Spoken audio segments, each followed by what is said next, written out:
Go from where you are now to where you could be.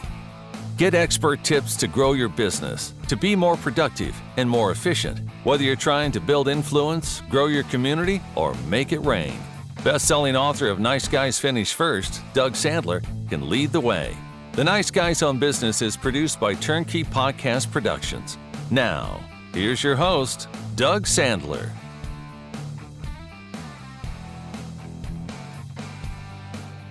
Hey, podcast community. I was going to say Ford Mustang community, but this is actually going to air on a number of different podcasts that we have because of the fun story that I'm about to share of Adam Pitale. Adam is the founder of Adam's Polishes, which is a global brand in car cleaning and detailing products. You'll enjoy this conversation that I had with Adam. We went from his office to an emergency call that he had from someone in his family to pick his son up from school. So he jumped into the car. So we go from the office to the car to outside. So you'll hear the transition of the technology there. So don't let that detract you from this really fun conversation. Whether you are or are not a car person, this is a really great conversation. Adam goes through an inventory of some of the cars that he has, maybe gets into some of the details of those cars. So if you're not a car person for that part, just bear with it for just a couple of minutes because he does come and share his final couple of stories after we talk about his inventory of his cars. He talks about some of the lessons that he's learned in business and in life, in hiring and in firing. So check out this episode with Adam Pitale from Adam's Polishes. You'll really enjoy this conversation. Thanks for being here. Another episode. All right, welcome back to the podcast. How, Adam, have we not met until now? And only then via coincidence. Mustangs, F100s, a laundry list of acquaintances in common. I'm excited to chat with you. Before I let you even say a word, let me tell my audience about you a little bit, how this happened. So Adam Pitale is the kind of guy who's been obsessed with making things shine since he was a kid, literally starting by cleaning and polishing bikes pre-teen, and not the preteens that we're talking about, just the bikes of preteens. That obsession has led to a hustle, then a business, and eventually into what we know now as Adam's Polishes. He launched the business back in 2000 in California, not from some grand plan, but because, just like all of us, he needed to make a living and figured there had to be a better way to keep things clean and looking perfect. So today, Adam's built a global brand around the same mindset, a little obsessive, a little unconventional, but completely driven by doing things better than good enough. He's the guy who'd rather wash a forklift or a classic Ford than keep it dirty. And that pretty much tells you everything about Adam that you need to know, except that's also how he shows up in business. Now, I coincidentally connected with Adam when I saw his recently selling a classic Ford truck on Marketplace on Facebook, which I must admit and share, I really wanted, but I'm so glad somebody else bought it because the last thing either one of us needed was a new project. So Adam, that's all I've prepared for this conversation. I'm excited to chat with you. Welcome to the podcast, my friend. It's such a small world, huh? Car enthusiasm brings people together in so many ways. It's crazy. Well, I saw this, and I hope you don't mind if I use some numbers here for a second. I saw a classic Ford that was priced below what I thought it should go for. Normally, a 60s or 70s something in really good shape is going to be in the $10,000-$12,000 range. You priced it well below that. And then I looked at where you were and I said, oh, he's in Idaho. Of course. That's why he's doing it, because I'm in California and everything's freaking, $12,000, $16,000, $20,000 for those things. So we just connected coincidentally. I just said, I think I started the conversation with great price. It's going to sell. And I didn't realize you had it for sale for a very long time. Longer than I wanted to, for sure. I had it for sale for probably maybe a month. Yeah, and that's you don't want it hanging out there that long, because then people start to see the same thing over and over again, and they're like, "What's wrong with it? What's wrong?" Yeah. Did you have many like tire kickers come to you, or anybody? Oh, yeah, sure. We had tire kickers. We had people that were excited about it. People like, the original patina paint. This is a 1971 F100, 2-wheel drive, blue, and then the sides were white, right? So, and the paint was almost all original, which is nice. Right. It's got a lot of eyeball to it. However, the problem with it was it had some mechanical issues that needed to be resolved, and it had some rust, a little bit of rust that needed to be resolved. And I ended up with this truck quite by accident. It was one of the guys that helped me build this car wash. I built a car wash here in just outside of Eagle, Idaho, Boise. And basically, the general contractor brought this little truck over to me and said, "Adam, I'm in trouble. Um, my transmission's out." And this was right in the middle of building our car wash. And I said, "Buddy, I love this guy." In fact, the craziest story, this guy named Shane, he used to own Ballpark Pizza, which is this killer little pizza place, Yeah. kind of where I grew up in Southern California. He had one in Laguna Niguel, one in San Juan Capistrano, and Wow. like half my buddies that I went to high school with delivered pizzas during high school for this guy Shane in Ballpark Pizza. Anyway, fast forward, he ends up moving to Idaho. He starts a little pizza place here, and then the pizza place ends up, having some issues, goes out of business. He starts working as a general contractor, and he's working on my car wash. His truck, the transmission blows up. It's got probably it says 20,000 miles on it. It's probably been over like 10 times. It's probably got millions of miles on Right, it, literally. right. So anyway, so I said, let's get you right. Let's get you fixed up. I go, you're just a great guy, and I have so much history with you. I'll be happy to help you. So this is a year and a half ago. I went ahead and paid to have the transmission rebuilt. Right. So through my local car guys here, which is called Restoration Rods, they do work on all my cars, and they're just great.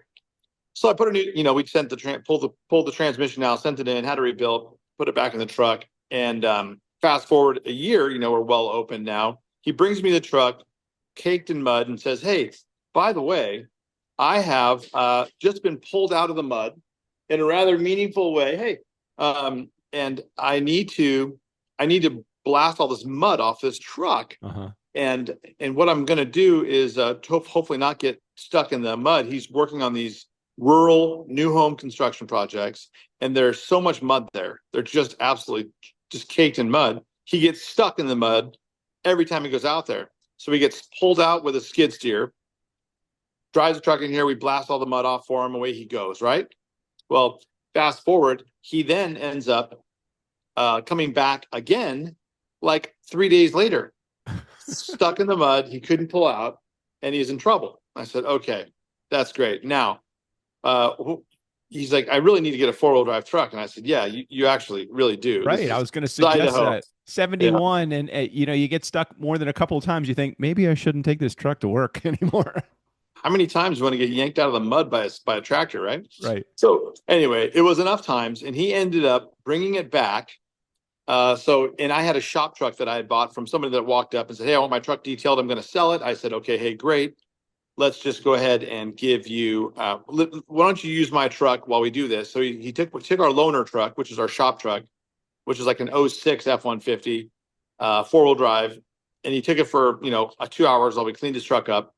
He comes back and he's like, "Oh, I love this truck. It's so nice." I'm like, "Well, yeah, compared to what you're driving, it's got all the creature comforts. It has a heater." His truck didn't have a heater, Right. like nothing. So he ends up saying, would you trade me trucks? Like, what would you tell me that my truck's worth?" And so we looked it up, and it was worth like $5,000 in the condition it was in, which needed everything. Right. So I said, "Tell you what, you give me $5,000 plus your truck. You can have our truck, and it'll just be good." He did a great job on our car wash. I knew I was doing him a solid. As soon as I own this truck, I end up having to put loads of money into it, because this guy's just one of those guys that just doesn't. Deferred maintenance doesn't bother him. Understood. My I'm not that. My last 2 trucks I bought at a song and dance, well under, I'm going to say well under $5,000. But I ended up putting 10 into both of them. There is no freaking way I'm selling either one of those and making any money. So that's why in that picture I sent to you, I have 3 trucks sitting in my front yard. Yeah. I love them all, but hell, these things are. So anyway, so you got this truck, you ended up putting a whole bunch of money into it, and it just sat on marketplace for a while. Just sat there, renew listing every little bit. So anyway, to make a long story longer, it went from $12,000, because I put $8,000 into it, by the way. Right. And it went from $12,000 thinking I might get close to break even, down to 11,000, down to 10,000, down to 9,000, and finally it sold for $8,000, and it's now back in California. I wanted that truck so bad, and I would have bought it. First of all, you were a nice guy right out of the gate, because I look through the Facebook Marketplace almost every day, and I always send to somebody that is priced right and I think is a clean truck. I send them a note. It says, "Priced right, it's going to sell fast." And I'm hoping that to a certain degree gave you whatever motivation or inspiration that you needed. But I always feel like everybody's got a truckle marketplace. They're dealing with so many jerks and spammers and everything else. So I was happy that you sold it. I so wanted that truck. And then I started asking questions, and you're like, "Yeah, I started this little car cleaning." I forget how you said it, and I'm like, "Wait a minute, Adam from Adam's Polishes? I mean, Adam Pitale, I have your shit in my garage. At least a half a dozen of your products in my garage." God bless you. Thank you. I know that you go. I've watched a bunch of podcasts that you've been on. I know you spend most of your time telling your life story and all of that. I did not want to make you duplicate any of that stuff. I just wanted to share with everybody that, man, I was fanboying when I saw who you were and then how connected I am to your products, especially the foaming car wash. It's like my favorite product by far. That makes So, washing fun, doesn't it? it does. It really does. And in addition to the look and the good fun that the foam creates, it smells nice too. Oh, that's huge. When I first started, nothing smelled good. All polishes smelled like petroleum. All soaps just had no smell, and it needed, everything needed something, and yet all these chemicals, they worked okay. They did not smell okay. They were difficult to use. And when we first started, I was using a lot of chemicals. We were actually, when we first started making chemicals, we started detailing for Coca-Cola. We did all the trucks in Southern California and one plant in Las Vegas. That was 3,400 vehicles, and we had to get them done every 24 months. Mm-hmm. So we're using tons of chemical. And the fact was, using stuff that smelled bad and that you smelled bad after using it all night, you ended up with a tremendously horrible odor, and you're just so sick of smelling stuff all night, right? Yeah. So we started using this stuff, and we started having the chemical manufacturers that are helping us mix different chemicals together. So you're dealing with the manufacturer of these chemicals, and you're trying to make the soap smell better, or the product smell better. And what was the secret to that? Is that why? How come no one had done that before you? Turtle Wax did not do a good job with that. It's crazy, right? No one ever did it. It was just not a thing. People did not add fragrance to chemicals. And so we requested it. We said, listen, we're using this soap and we're using a ton of a degreaser, and the degreaser has a really nasty, heavy smell. Like, what would it cost if we were to add just a little bit of scent to sort of mask the nasty, the natural nasty smell to it? Oh, well, I don't think it would cost very much. Maybe it'd cost, $10 for a 55-gallon drum. I'm like, sold. Right. Put the scent in it, So we did, and then we started scenting the compounds, the polishes, the wax. And people kept commenting because we're detailing for Coca-Cola all night, right? 4 p.m. we get to a Coke plant, we set up and we detail from 4 p.m. until 4 a.m. all night. And then on weekends, Saturdays and Sundays, we're at the Orange County swap meet in Costa Mesa, California, and we're selling this stuff, right? We're selling the products that we keep coming up with the products all night, right? We devise chemicals working on Coke trucks because we got this massive, it's like a lab, right? You're constantly polishing and detailing, and you're like, this doesn't work very good. Neither does this. Neither does this. Let's improve this in this way. Let's improve that chemical in this way. Let's improve this, sponge. Let's find something with that can spread the dressing on the tires without letting so much seep into the cracks and sling down the side of the truck. There's always some improvement to make. So we basically improved and developed and thought about how to make things better all night, and then we sold them on the weekends at the swap meet at the Orange County marketplace, which is was the largest swap meet I think in the country for so many years. It was from the 70s it had been going on. I love that. I mean, you were A/B testing before it was a thing, and you were doing all of this experimenting and innovating right in the field. But even before you had Coca-Cola, though, take us back just for just a quick second. Mm-hmm. Coca-Cola was you landed the 800-pound gorilla. There had to be a lot of onesie twosies. I have a guy, Oscar, that pulls up to my next door neighbor, and he might have a half a dozen neighbors that use him for car detailing, but he's not expanding to a global brand like Adam's Polishes. What in your brain said, number one, I can do this, and then I can scale this, and then I can fucking blow this up? At what point did that happen? Yeah. Well, I give glory. I do give a lot of glory to God, because I mean, there's no way this would just be natural. Like, I was just a car detailer. I was a bicycle detailer when I was 10. Right. You know, I cleaned bicycles. My mom started dating a cyclist. I detailed his bicycle. He goes to work. He's a doctor at Allergan Pharmaceuticals, this huge pharmaceutical company, and he tells all of his people at his and there's 200 people in the bike club, and then they suddenly are all. My mom's bringing home her Volvo wagon is filled with bikes every day. They come home. Hey, I need my pedal. I need my toe straps. They used to be leather, and they get crunchy and nasty after they get wet. They just turn into rocks. And I need those replaced. I need my chain replaced. My derailleurs are all messed up. So anyway, it was just one of those things where I just was able to get a lot of customers through a very organic and accidental way in bicycle detailing. And then fast forward maybe a year into washing the neighbor's car, then washing the next neighbor's car, then washing the next neighbor's. And I just kept washing everyone's car. And, I'm 10, 11, 12 now. By the time I'm 13, 14 years old, I've got a pretty cool little washing and waxing business. Detailing, I don't even remember ever hearing the word detailing. Right. It wasn't, wash and wax. I mean, that was a detail was if you wash your car and wax it and vacuum it out, you armor all the dash, right? That's a detail. Right. And back then, I don't think that the word detail was something that ever entered my mind. And it wasn't something that I focused on, but it was very good revenue for every day after school. I'd come home and wash another neighbor's car. And when I was 14, one of the guys that lived just the next street over, his name was John Hodge. He had a Volkswagen Bug, and he used to just come by, and he was just turned 16. He'd stop by, say hi, because it's a small neighborhood. And sometimes he'd help me clean a car. Mm-hmm. All right. So you were telling me about your neighbor. Is it Andy? You were telling me about who's your... John Hodge. Yeah, my neighbor, John. Thanks. Yep. Okay. He's got the Bug, and he brought it over to your house. Yeah. So this kid, John Hodge, he lives around the corner from me. He's always driving by and seeing me wash cars, because I washed them in my driveway a lot. And he'd come over and he'd end up helping me. He worked at the local pizza place. He'd sell pizzas over at the pizza place. He'd make pizzas. And John and I became fast friends. And then customers were able to start getting mobile detailing done, because we would use John Hodge's VW Bug.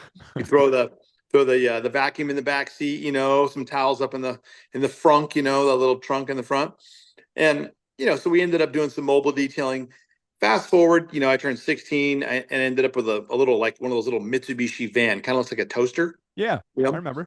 And I was doing a lot of detailing, and then realized that I'm spending a lot of time driving to one person's house for one car or two cars. And I'm not doing as much detailing as I am driving. Again, Southern California, even back in the 80s, there was still a decent amount of traffic.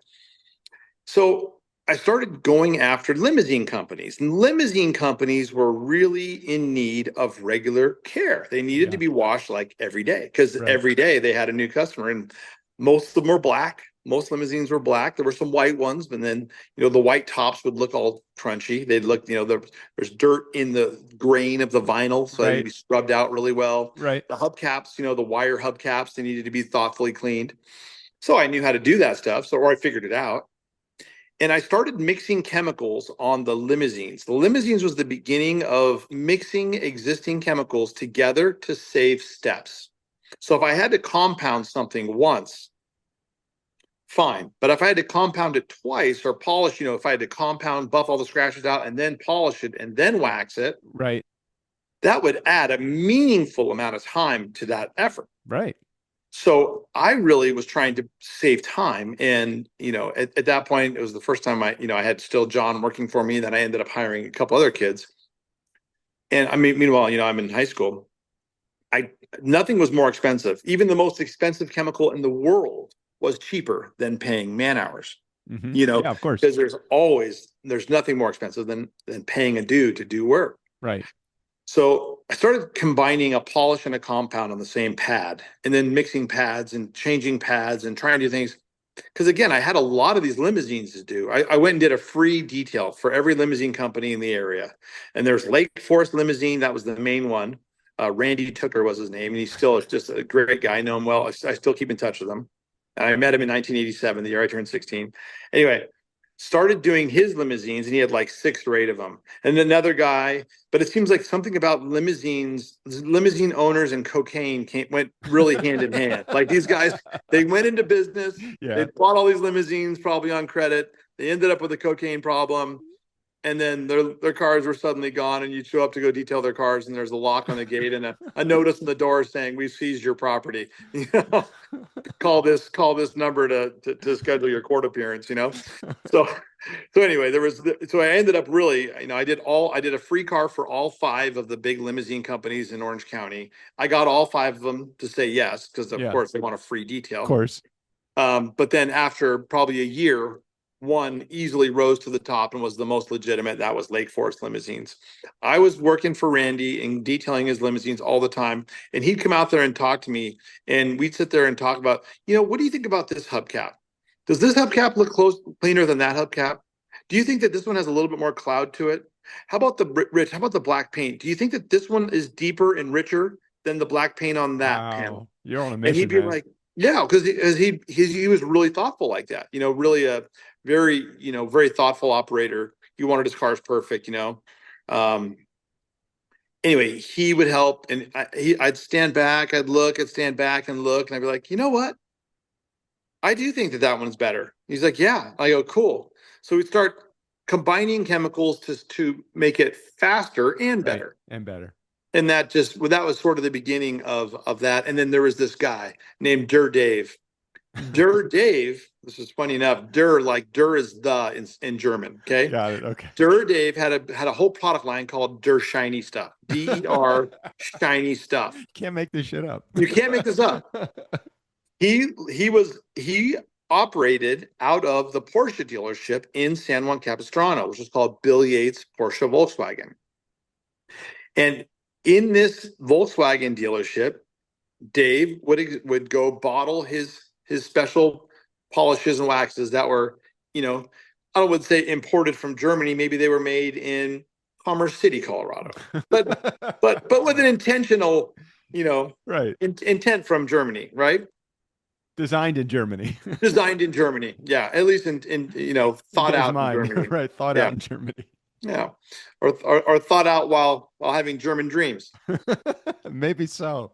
Maybe not quite in Germany, but he saw that there was a market for German marketed products, so he started doing this, and he started selling it. And that Volkswagen Porsche dealership happened to be very close to where I was living, so I could ride my bike there and get new products. And that was just a great way for me to get products. And he would provide me different chemicals, and I'd buy stuff from him, and it was great. But there were some things he just didn't have, and that's when I would go, combining other people's stuff. Did you have any idea what you had your hands on? I mean, in retrospect, everything is easy. Monday morning quarterback is always like, hell, he's gonna kick from the the 60-yard line or whatever it is, and of course, because he kicked the field goal, he kicked it from 80 yards out. How the hell did he do that?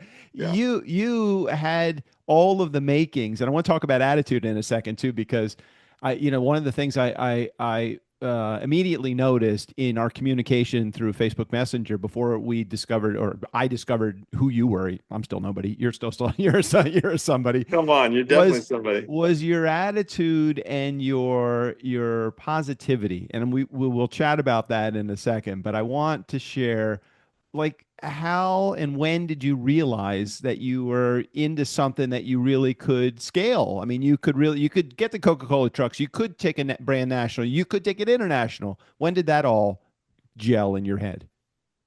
It's funny, looking back, the most perspective you have, right? Of course, you look back, like you say, Monday morning quarterback, that's the easiest time for total clarity, right? You have total clarity Monday morning. Right.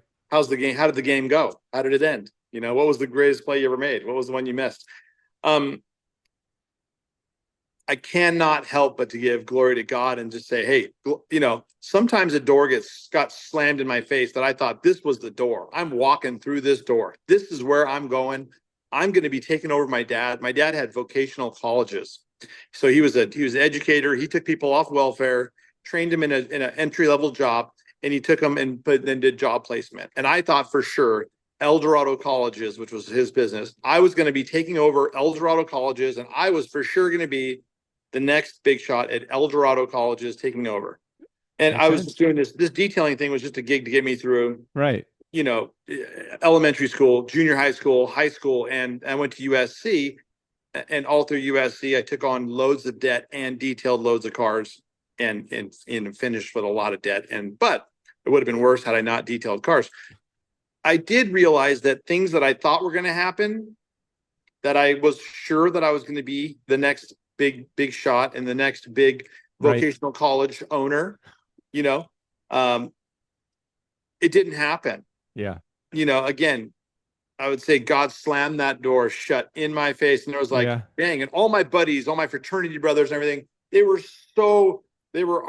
such a nice tailwind. They're going into the family business, established large family businesses with a nice tailwind. All you got to do is jump in the driver's seat. The car's already rolling. You don't even need to know how to put the car in gear. The car's in gear. The car's in third gear. You don't even need to worry about putting first, second, and third. You just go into third. Right. Well, that didn't happen. And I ended up with a very different calling, a different reality.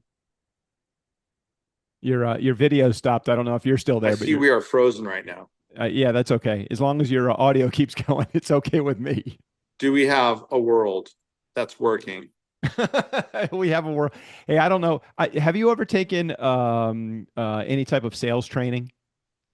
You know, when I was 15, my dad took me to the Dale Carnegie How to Win Friends and Influence People. Right.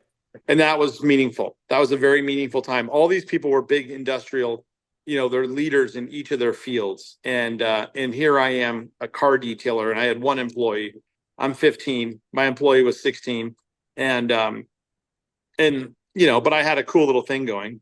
So but I saw the value to absolutely. that. And the only reason I asked you about sales training was because I don't know if you ever heard of Sandler Sales or if you ever had anybody on your team that was trained through Sandler Sales, but there's this Sandler program. Well, my dad was Dave Sandler, the guy that created the system. And think about, there's 200, maybe 300 franchises of his organization across the world.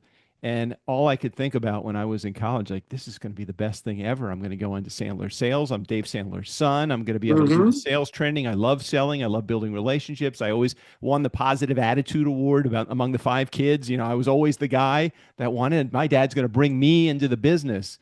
And my parents got divorced.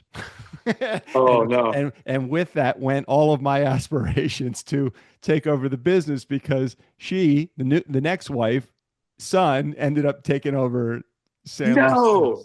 How that stinks. Talk about sucky, talk about really horrible. Yeah. But also, and I want to use your words too, glory be to God, because God had other plans for me. Yes. And my dad kept saying, I want you to make it on your own. And all I kept hearing was, I like this kid better than you. That's all I kept hearing. And I don't mean to bring this interview down at all, but when your dad, or when the situation resulted in you not being the king of Votech schools and all of these all over the country, as soon as you said that, all I thought about was, you're telling my story right now. And while you have built a global brand, this is great. I feel like, wow, what amazing amount of successes I feel like I've had, in spite of the fact that, I could have taken it and gone completely in the dumper and just completely led a life of drugs, depression, all this stuff that, why didn't he pick me? Why, all of that. Yeah, but I feel like it drove me to want to be more successful. I wanted to teach him a lesson in the worst way. Yes. So I appreciate you sharing that story, because totally relatable. And who in our audience is the same way? You think your life is all lined up, or you got all these great plans, and then you want to make God laugh, you tell him your plans. It's so true. You are dead right. And I'll tell you that door getting slammed in your face, hindsight, was probably fabulous for you, because had you gone into an established organization, rigid, you would have just been walking down this corridor that people have been walking down that corridor for years and years before you. And I've come to understand how big companies operate, and I don't like big companies at all. I'm with you. I don't like it, So how long? So you were born in 71 then, if I did my math correctly. So I was born in 64. So got a few years on you, but I have to tell you that, what's interesting about it is that I've loved and I think that I feel like you, even though I'm sure there's been heartache along the way in growing things and not getting exactly the goals that you wanted to, but we always pivot and redesign and go in a different direction. Success is a squiggly line. It's not a straight line. And I feel like you arrived because you had the mindset that you don't care how you get there, you just know you're going to get there. I feel like that might have been your path also, because you seem to be the kind of guy that just is always a positive, happy, feeling fortunate, feeling very good about what's coming in your life as well. See if I can push end on this and not cool. It's funny. I feel super blessed that I have been able to do what I really feel called to do for a living. Detailing was something that became very natural for me. I'm super OCD. I like things perfect. It's really hard to make things perfect. If you're not that sort of almost crazy, Right. weird kind of way, Yep. you have to be that weird kind of person to have that to excel at something like detailing, right? If you're just you're just a generalist, well, you might not be a detailer. Maybe you should do something that's less perfection, oriented. But I feel that my calling was clear in that, looking back again, always hindsight's perfect.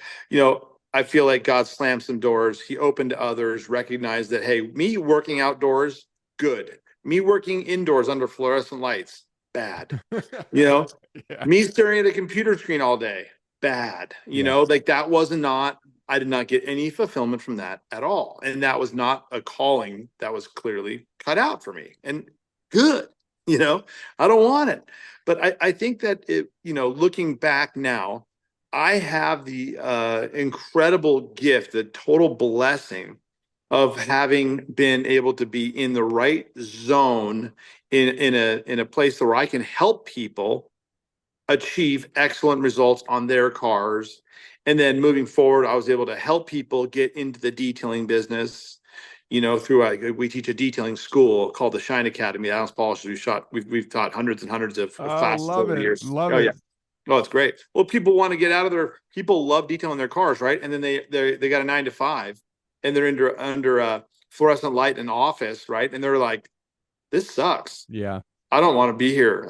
This is not what I don't think God wanted me to be here. I think I needed to be somewhere else. And it's like, yeah, but I love detailing my car. It's like, me too. I go out in the garage and I disappear for hours. My wife's like, hello. It's so funny you say that, because it's not even about, you haven't even gotten into, and we haven't discussed yet, and we will, the mechanics, of cars, turning wrenches and just having fun under the hood. I think right before this, I was fixing a fuel leak that I have on my 73, replacing the little inline filter. And before that, I was doing something with the carb on another truck, and then my new license plates came for one of my trucks. I'm always, my room in my house is the garage. I'm very surprised that my studio is not in my garage with all the cool, paraphernalia Yeah. around me. But it is so fun that you've had a chance to be able to have fun. You're not really in the car cleaning business, and I'm sure you are aware of this. You're in the people business, and you just happen to clean cars as a part of it, because the attitude that you bring to your business and to your team, I'm sure, is pretty infectious in a good way.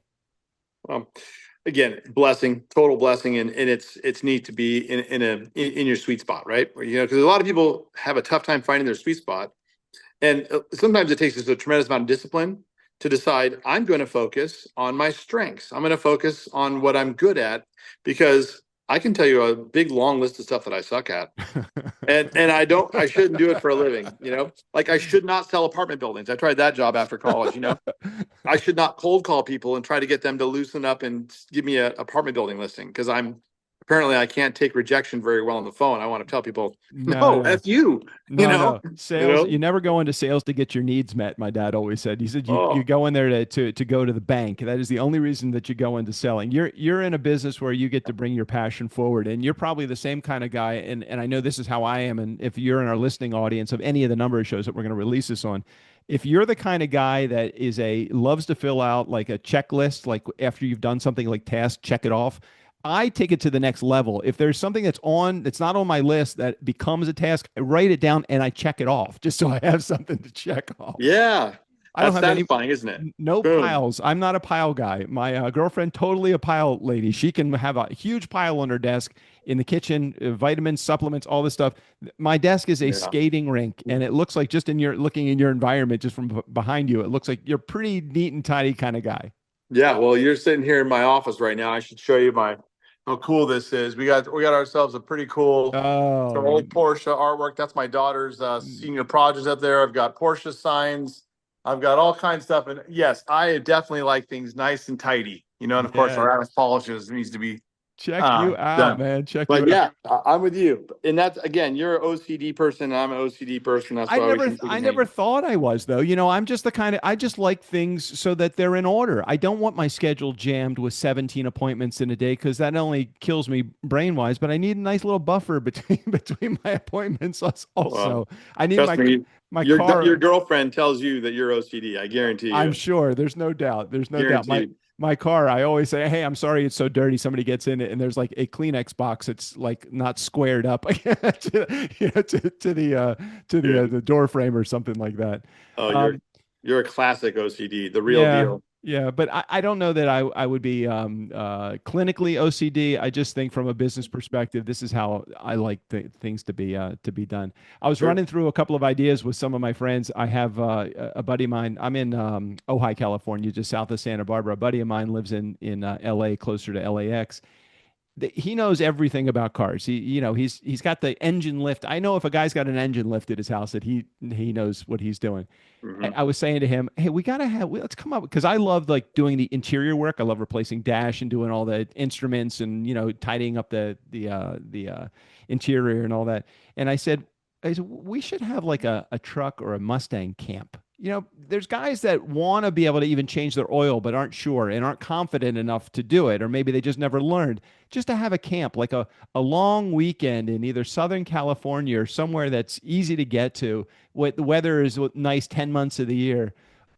Have you? So it sounds like you do something like that with your school. Is that what you do, or what do you do? Yeah, we do. Absolutely. Yeah. So the Shine Academy is very much that. People want to know, how do I make my car perfect? Some people are there because they want to make their daily driver or their show car or whatever perfect, and they just love it. They want to take their skills to the next level. Um, I think we have 10 students. We try to cap it at 10, and we almost always fill the classes. We do them we do them at our Denver location, then we do them at our Scottsdale location, then we do them at so Denver, Scottsdale, Anaheim. So Got it. we do, and we kind of do like every month we do it at one of those three locations. We do them all 4 times a year. I think At all the, I think I gotta make it to the. Do you go, or is it just your guys? oh, I go. I go. I go probably 3 or 4 times a year. So I, I don't go to all of them, but I go at least quarterly. I got to figure out how I can get to one of your camps. I'd love to be able to sit in on it and actually like I have the need to learn how to do. I don't know anything about preserving a patina or anything like that. And nowadays with everybody, what's it called, that patina polish, or I can't even Yeah, remember whatever it is. I saw that stuff. You clear coat over the patina to try to keep it patina-y. Right. So I never knew that. I just thought trucks just continue to rust. I didn't know that there's actually Yeah, something that you could do on that. So Poppy's yeah. patina. That's I think Poppy's it's what. patina. That's right. That's right. Yeah. So it's very cool to see that people can take care of their. I'm learning about the mechanics of the car, wanting to keep it on the road and enjoy it, and replacing the brakes and doing the distributor and all and changing fan belts and all that stuff. I mean, not too totally difficult stuff, but the whole idea of just keeping the car not only running well but looking really well on the outside too for these old survivors like I have. Oh That's yeah. really important. So talk to our listening audience just about some of that fun stuff that's going on in the world of preserving classics. Oh, well, first of all, I'm a huge enthusiast of old original paint.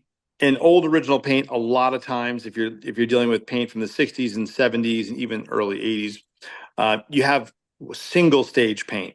Right. Single stage paint is just the color of the car sprayed on it or the truck, and then that's it. They don't put clear coat on it. And when it oxidizes, if it's an orange truck, you walk up to it and you rub your fingers across it, boom, you got orange on all four of your fingers. You just, you know what I mean? You swipe across. If it's white, you got white fingertips, right? Oxidizes like that. Polishing the oxidation off and getting that to glow. That old original paint absolutely glows. Like on that blue truck that you were looking at that I sold. We polished that thing within an inch of its life. It looked great, really nice, considering the paint was as old as me. Right. That thing shined pretty well. And so I love old paint. Old German paint is some of the best. You know, you really get killer, like old Mercedes paint, old Porsche paint, single stage. You can buff it and it just comes glowing.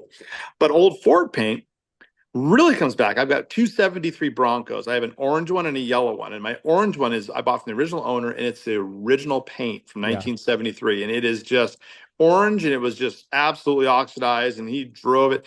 He had 140,000 miles on it. And he reckoned he had at least 100,000 of those off road. Wow. So the thing was beat up. I had to pull the body off, put all new suspension, all new drivetrain, all new everything, because it was just so beat. But the body was so gloriously patinaed. You know, the batteries had blown two batteries.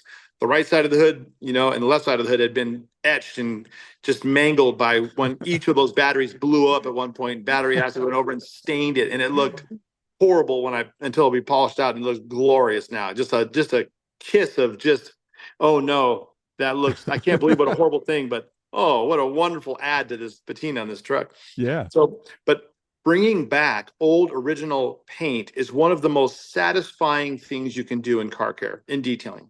If you've got, you know, I remember seeing your trucks. I kind of feel like one was white, colonial white, or Wimbledon white. Wimbledon white.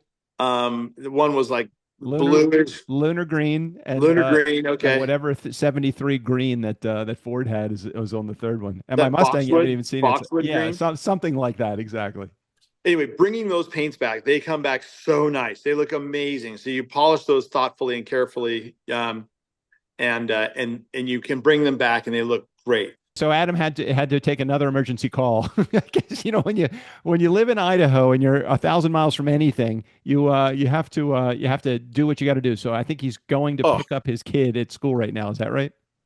That's exactly right. So my daughter, we have a pickleball game with her and her boyfriend, and she had to go meet with her Young Life leader. Young Life is a Christian club for kids, and she had to go meet with her Young Life leader, and then apparently the meeting went long, and it's all the way back towards our kids' school is on the other side of town.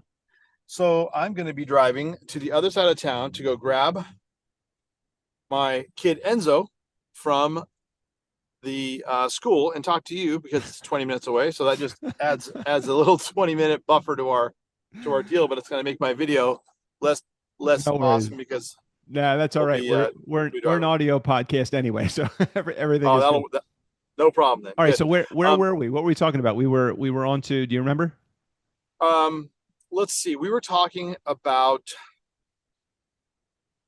What were we talking about when we just spaced? We were talking about positive attitude, making plans. We already went through.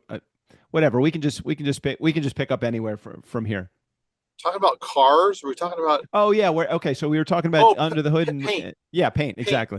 Paint and how awesome great paint is, and how great it is to remove oxidation from a vehicle that's got old school original single stage paint, because it is awesome. It is such a nice victory to restore that great old paint. It just looks so good when you're done. So I started working on old paint and making old paint awesome long time ago.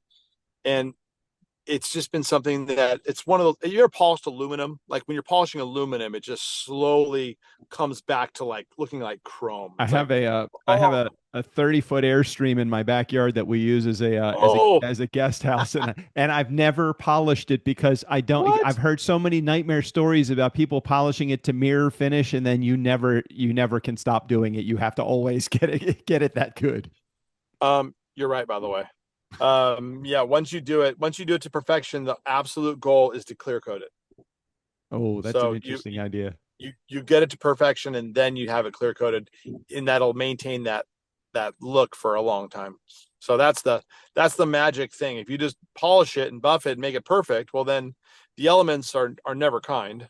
Right. Right. Well, this thing is They're just great. not. It's a 1977, and I love it's called the Sovereign, the land yacht. I don't know. Yeah, And so Lanya, yeah, that's a model. Yeah, we just use it as a permanent install in our backyard. We built a deck off of it and a little covered area. So when family comes, we don't have a huge house. We live in Southern California. We have a big lot, but a small house. yeah. So we don't want everybody be on top of each other when they come to visit. So we got this little thing, this Airstream, and it has been what a great. It kind of makes me feel like it's just another one of like a classic cars and trucks, just sitting in my backyard as a guest house.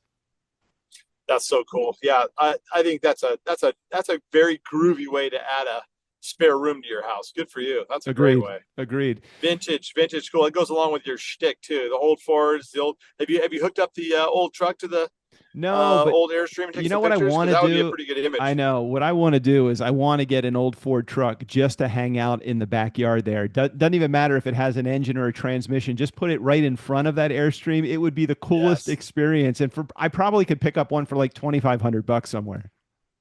Well, I know for 100% you can pick one up for $8,000 because I just sold one that had Yeah. all the stuff working. You could have pulled the engine, the transmission out of it, and the heater, and new tires. You could have pulled all that stuff off of it. Let it sit there. And The problem is that when I see a truck that's got the engine and transmission, and even if it's not working well, I want to fix it to get it back on the road again. I don't ever want to see it in a scrapyard. So for me, I'd have to buy one that was already de-engined and de-transmission, so that I wouldn't even want to think about putting an engine and a transmission into it. that's a good way to think about it. Yeah, you want to keep as many of these things on the road as possible. I feel that way about old air-cooled Porsches. I love these old cars that are built so well, and you see one that's kind of rotting away. You're like, wait, that can be saved. I That know, could I know. totally be saved. Well, we all want to save our machines. That what was right in front of that Airstream. It was a 1950 Ford 8N tractor that I had for about a year and a half. I bought it at a estate sale, but somebody Yeah. wanted to pay me way too much money to buy it from me. So I'm like, okay, I don't need this tractor. I wanted to buy another truck at any point. So Oh, that's wait, funny. so let's spend another couple minutes talking about what is in your driveway other than the truck that you just sold on Marketplace. So now what do you got in your driveway? Oh boy. Um, I was counting the titles in my title folder the other day. So I've got 20 vehicles. Oh Jesus. So there's a lot, Sorry. a lot of vehicles, and that's a problem. I sold 10 last year, so I'm better. I'm a lot better than I was, but I still have a ways to go. I sold a 66 Shelby GT 350 last year. Sold an 89 Speedster, Porsche Speedster, and then I sold an 89 Turbo. I sold my 71 F250, which was on Bring a Trailer, which if you look me up on Bring a Trailer, my name at this point is Adams Polishes, but it's about to be Adams Motors because I need to keep those two entities separated. Yep. Anyway, that is those are some that I got rid of, and then I got rid of some more. Well, not what you got rid of. I want to hear what you still have. That's what everybody wants to know. They want to know what. Oh man! Hold on. Before you go there, though, GT 350. Do you feel like they're overvalued? You think that the valuation is a little high on those things? They are really high, and I think that everything is a little off right now, to be honest. A lot of the market's soft. The real estate market's a little bit soft. The car market is definitely soft. So there's a sort of a time and a place to sell a car. And if right now you don't have to sell your car, you should hold on to your car because you're going to get less for it today than you will hopefully when we got a war going on. We got high interest rates. There's a lot of things that make for soft car sales. So GT 350s there are so few of them, and it's such a wonderful car.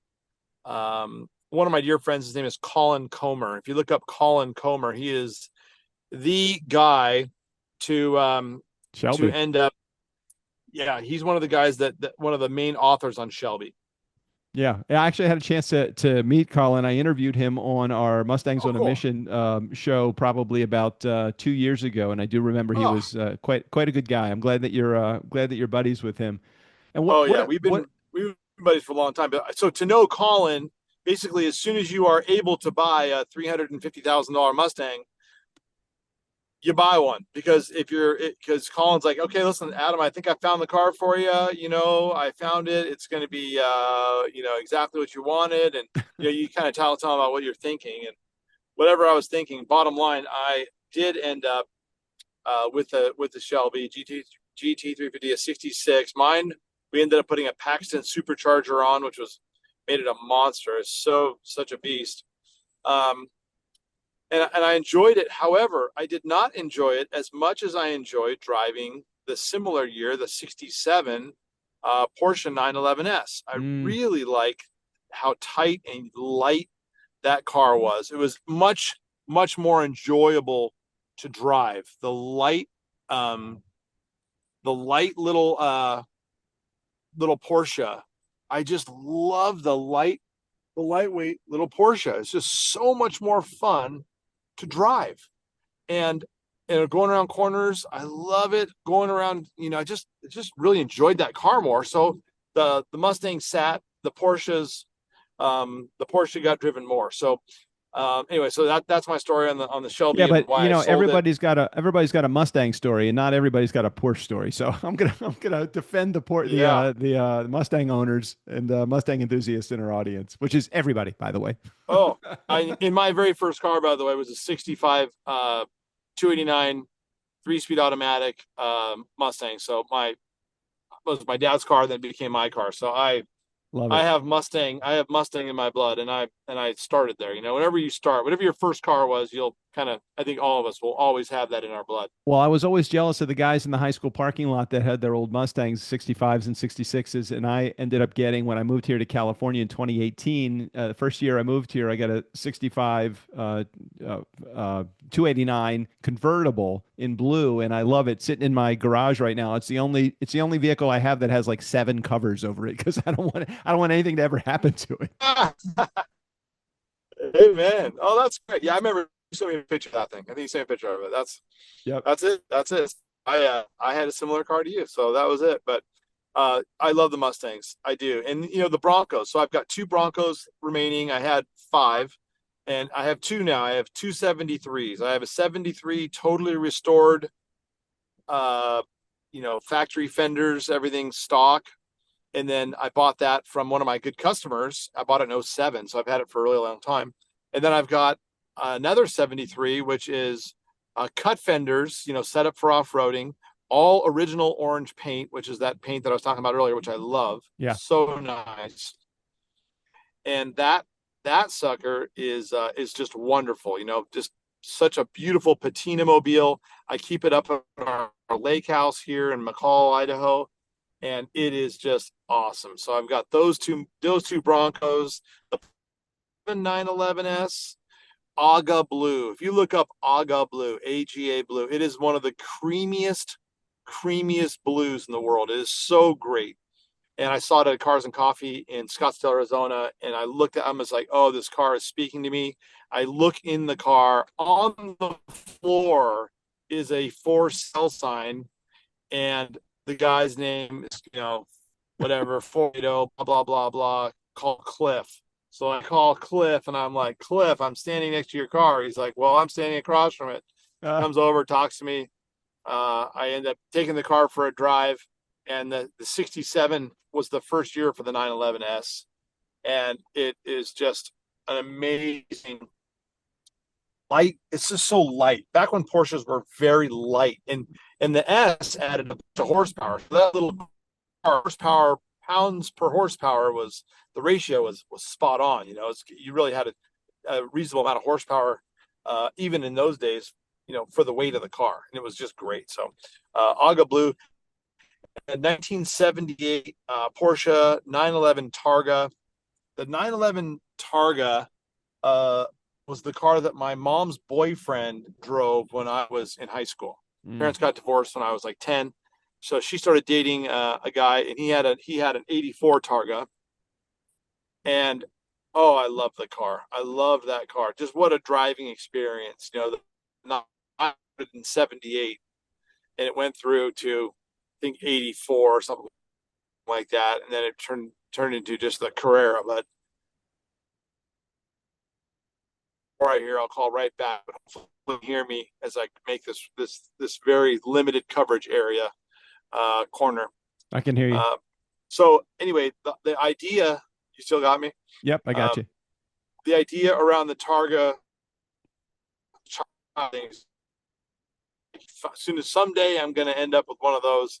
And this car is the color is cashmere, which is like butterscotch. So it's this creamy 70s color butterscotch with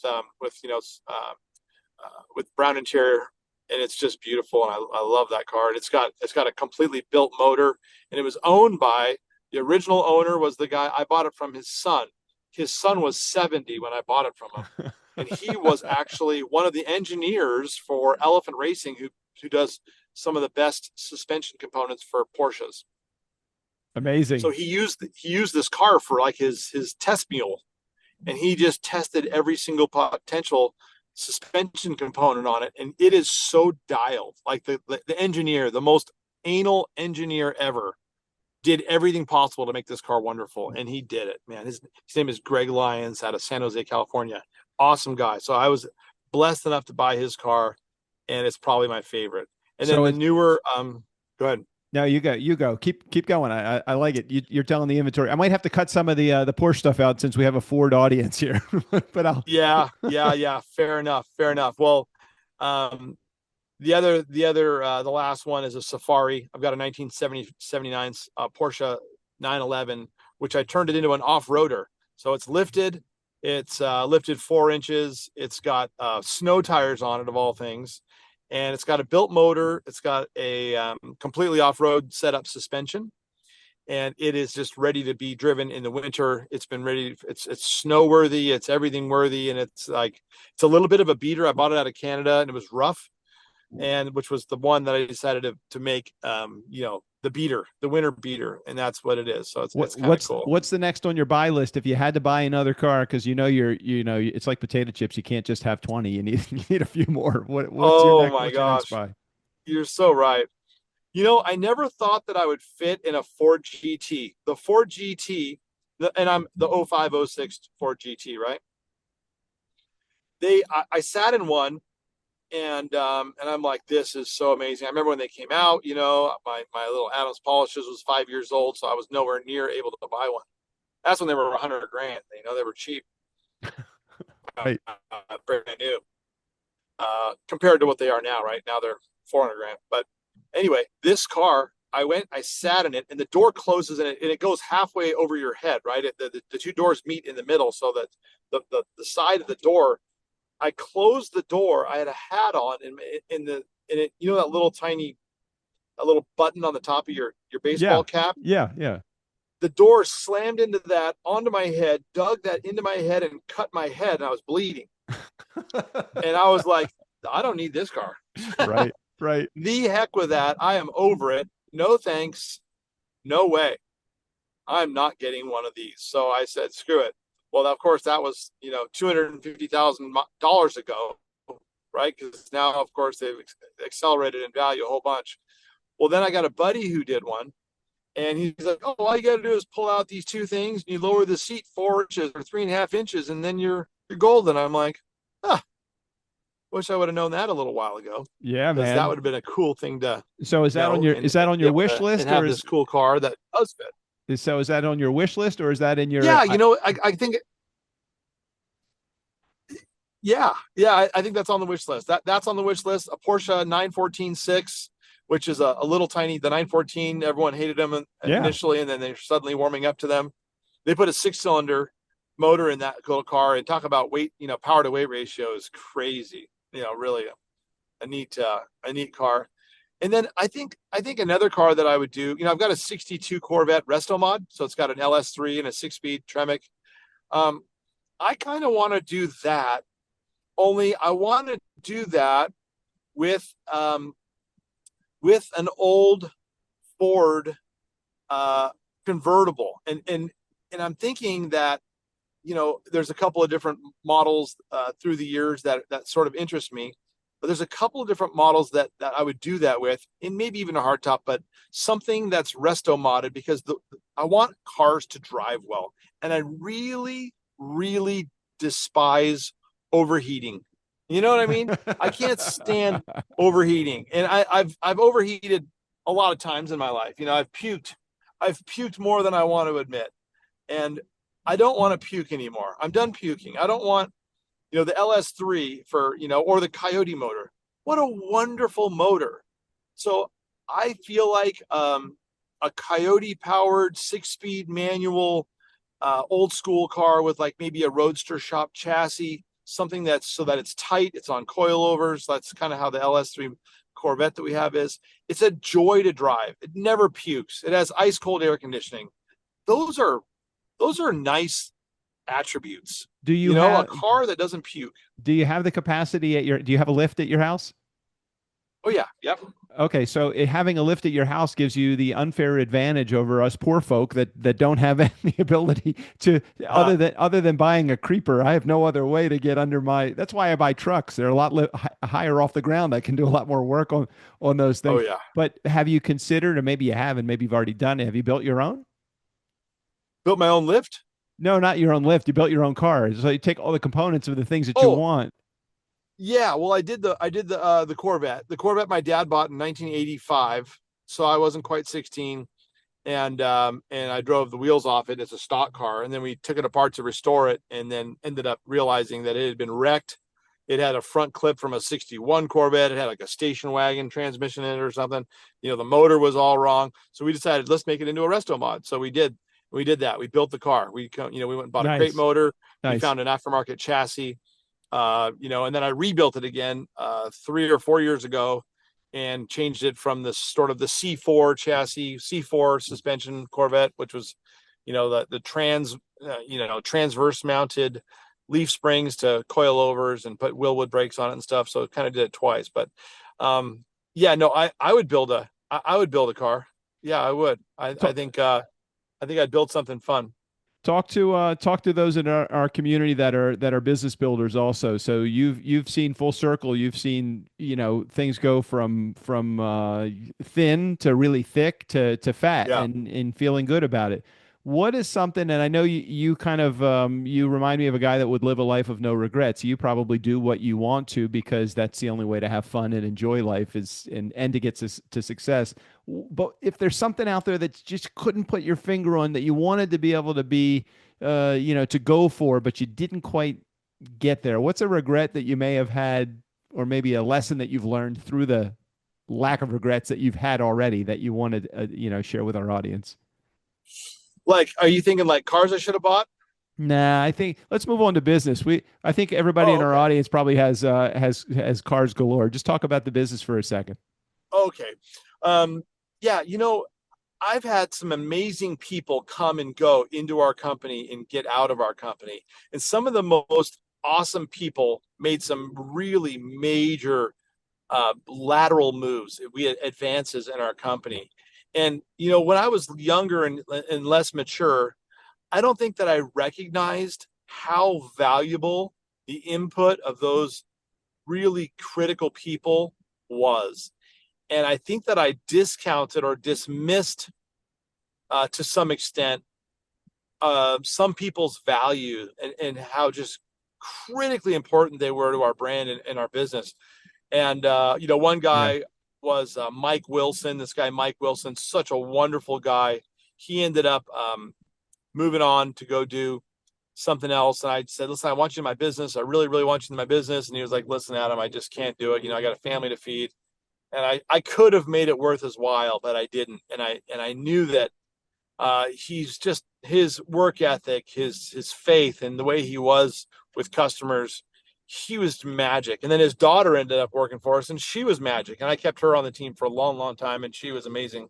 Nice. Another guy, Dylan von Kleist, this guy that was just really amazing with chemicals, with understanding detailing, with how to articulate why you need to use a certain process to achieve a given result.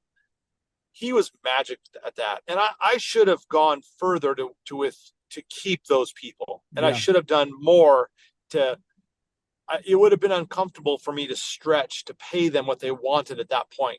It would have been uncomfortable for me to buy them a company car. And I know that hindsight, I could have done all of those things and it would have paid dividends. It would have. The interesting thing about it is, and I can remember when we brought on, I own a podcast production company. The interesting thing is we brought on an operations manager and we paid her at that time, even just 10 years ago, $40,000, which in today's world is not a lot of money when it comes to income. But we were paying 40 grand to somebody before we were even bringing home a paycheck, because we knew the importance of having somebody that really understands the structure, the systems, the processes in place. Had we been able to keep her, my partner and I, you said something earlier and I can relate to it. If I find myself in a spreadsheet, or if I find myself building a system or a process, I know I'm in the wrong place. I want to do exactly what I'm doing, is having great conversations and building relationships with people. That for me is king. So I totally understand what you're saying. Oh, it's huge. And you get the right people, it's like, there's a whole bunch of the EOS, right? The entrepreneurial organizational system. It's a whole thing, right? And you get the right people on the bus, you get the wrong people off the bus, and then you get the people on the bus that you want to keep, and then you put those people in the right seats on the bus. and that's it. And you're constantly playing chess with that, right? You're constantly trying to get the right people, both onto the bus and then into the right seats on the bus. And I think that's probably, if I was to look back, I should have, as a really immature, I think guys, now I have a daughter, right? She's about to graduate high school, and my wife's 13 years younger than me, but she's still more mature than me. I think that we are not the same a level of maturity as our female counterparts in a lot of ways. No doubt. And I was very immature to start, and I was, I don't think I've ever been a huge ego guy, but I was immature, and I didn't give credit where credit was due. The other thing was, I think if I was to give one more, shoulda, woulda, coulda. Yeah. I when I knew that people were wrong for the organization, I knew it in my heart that they were wrong, but they were still adding value, but their values were wrong. They were adding value to the company, but their integrity was off, or their value system was off. And I just kept them on there, even though I knew that they did not have faith. They did not have the same character that I hoped that my key people would have. And I left them in the company. And as a result, that didn't help the overall integrity of our brand. I think that I should have changed, dismissed some of those people. It's like they say, be slow to hire and quick to fire, right? You've heard that before. It's hard because they're people, they're people. And even though you made the wrong hire, or right at the time, but not right for your culture when you started to really scale your business, they were still people. It's still hard to fire somebody. Oh, it is. It is hard to fire people. And I, you hate firing people, especially when people have payments, when people have payments. Who doesn't have payments? Everybody that's working for you. You're the entrepreneur. You were probably the C student. I was the C and D student that hires all the A people to work with me, because I'm not as smart as them, but I know how to run a business. Oh, it's so true. It's so true. It's funny. In college, I went to USC. I went to the business school there, and it was great. And I got in a lot of debt. I'm not bragging about that, certainly. But my teacher, one of the guys that came in, he was this huge mogul, this major business mogul. He was just coming as a guest speaker. He came in and he said, okay, anybody here, and this is in the lecture hall, right? So there's probably 500 people in a lecture hall at a university. He says, all right, anybody here an A student? Anyone here an A student? Some hands went up. Heck, come on, stand up. Let's give you guys a round of applause. Great. I know where this is going. Congratulations, you guys are A students. That's so great. God bless you. That's amazing. All right, anybody have a B student? Okay, anybody a B student? No B students. Okay, well, okay. Oh yeah, you are. Okay, great. Stand up. Let's give you guys a great big round of applause. Okay, great. There they go. Round of applause. Okay, now how about the C students? Is anyone here just a C student and you're just stuck on a C and that's the way it is, and that's the way you are? Great. All right, so listen, here's what we're gonna do. I want everyone else to take a look around. You look at your C student, ladies and gentlemen. You guys see these people? All of you A and B students, this is who is going to be your boss in not too long from now. You are going to be working for these people very soon. So just know that, the grades that you have are, while very important, is not the only thing of significance. There is more to it than that. And anyway, so I'll never forget that, and I did maintain a pretty solid average of not A's. Let's put it that way. Well, it looks like I know we've had chatted, we've been interrupted, and you've picked up again, and you've been a real trooper when it comes to this. I'd love to have you back on the show so we can spend some more time talking about, I don't know, anything that you want to talk about, because this is just a fun conversation to have. Adam's experiencing technical difficulties. Well, heck, that's great. Well, hopefully I'll have a conversation. I've been so humbled. I opened a car wash recently. Okay, you there? Yeah, Let's I'm see. here. How about now? You got me? Yeah. You can hear me now? Okay, perfect. I had to text my kids. I'm here picking up Enzo from school, and I had to text him, "Hey, I'm here. Wherever you are, come find me. I'm in the parking lot." So anyway, I bought this old decrepit car wash and turned it into something really cool, full hand wash and detail shop. And we turned this old thing into a beautiful facility, really nice, beautiful waiting room, just awesome, right? And I have been humbled beyond. I can't even explain to you how humbling it's been to hire great staff and to get the right amount of the right type of customer in the door. So next time we talk, I will expose all of the humility that I have gained as a result of Enzo's hand wash and detail. But if you want to look it up and see what we look like online, it's a beautiful facility. But my gosh, if you're going to open a business, ladies and gentlemen, I would recommend not opening a hand wash anywhere near Enzo, anywhere near Boise, Idaho. Boise, Idaho, because you're going down. You're not going to have the right team to staff it, and you're going to have a really tough time finding the right employees or the right customers to pay up for expensive hand washing and detailing, because this is not the neighborhood for that. I love it. Well, Adam, thank you for your time. Thanks for sharing your story, and I hope it wasn't just your typical interview. I know you do a lot of them, so I'm hoping you had a good time on the show. Oh, heck, this has been great. I appreciate it. That's so cool that we met, how we met, and how serendipitous, right? We will be back in touch with you, and this episode will air in just a few weeks. Adam, enjoy picking Enzo up, and good luck with the car wash, also named Enzo. Pray for us. I am. Talk. Friday advice and Tuesday interviews with people far more interesting than they are. Fill up your week with the nice guys. Have fun storming the castle.